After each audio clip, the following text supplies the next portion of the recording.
pour aborder les dernières rencontres de la phase régulière? Oui, en tous les cas, c'est un match référent pour eux dans la façon d'aborder le sprint final. Même si on peut revenir sur la prestation des Toulonnais, il vaut mieux se concentrer sur ce qu'ont fait les Lyonnais, un match accompli. Dans les déclarations, ils avaient le match aller en tête. Donc c'est bien et bon et ça fait plaisir de voir Lyon à ce niveau-là sur tous les secteurs du jeu. Conquête directe, agressivité, développement de jeu, beaucoup de bons points ce soir. Ce qui est intéressant aussi, et Pierre-Louis Barassi l'a souligné, c'est qu'ils n'ont pas lâché l'étreinte et toute la pression qu'ils avaient mis depuis le début du match. C'est vrai qu'on a vu beaucoup d'équipes se rebiffer à 14. Mais oui, mais parce que inconsciemment, peut-être que quand il y a un carton rouge pour ton adversaire, et ben, tu te relâches un petit peu, tu penses que ça va être plus facile. Et ben là, non, ils ont continué sur un gros rythme. Et c'est vrai que ben, on l'a entendu dans les mots de la Cafia, hein, qui était dépité. Les Toulonnais ont été pris dans tous les secteurs du jeu.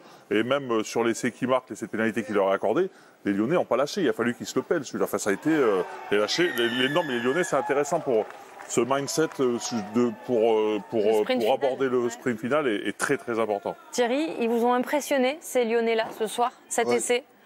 Oui, ils ont eu une complète maîtrise du match. On peut noter la performance de Faenga, Sovela ou Nakaitasi, par exemple, qui ont été vraiment excellents ce soir.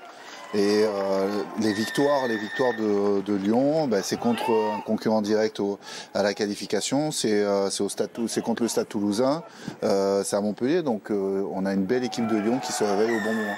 C'est vrai que vous venez de citer 3 noms. Le côté offensif du Loup a été incroyable ce soir, un triangle offensif même à l'honneur dans ce match. Eric Bail, Marc Lièvremont. Oui, l'arrière et les 2 ailiers de Lyon qui vous ont particulièrement impressionné, hein, Clément Laporte, Nakaitasi et Tuisova. Ils ont marqué, ils ont fait marquer, ils ont été à l'initiative de contre-attaque. Hein. Bon, on ne les présente plus, les 2 Fidjiens notamment. Là, c'était l'essai de Clément Laporte. Évidemment, toute l'équipe a été au diapason. Enfin, la disponibilité des 2 ailiers Fidjiens notamment, Nakaitasi, on est habitué. Hein, je le disais tout à l'heure, un vrai funambule. C'est un joueur qui est pas loin de l'excellence à chacune de ses sorties. Et puis dans un autre registre, hein, Tuisova utilisé intelligemment, et c'est pas la première fois cette saison par Pierre Mignoni en tant que numéro 8, hein, qui bonifie vraiment ses ballons. Et puis voilà, dans un autre registre, hein, Feu Follet me fait penser à Williams, un petit peu l'arrière du Pays de Galles, Clément Laporte, issu donc de la formation landaise, puis à Genèse.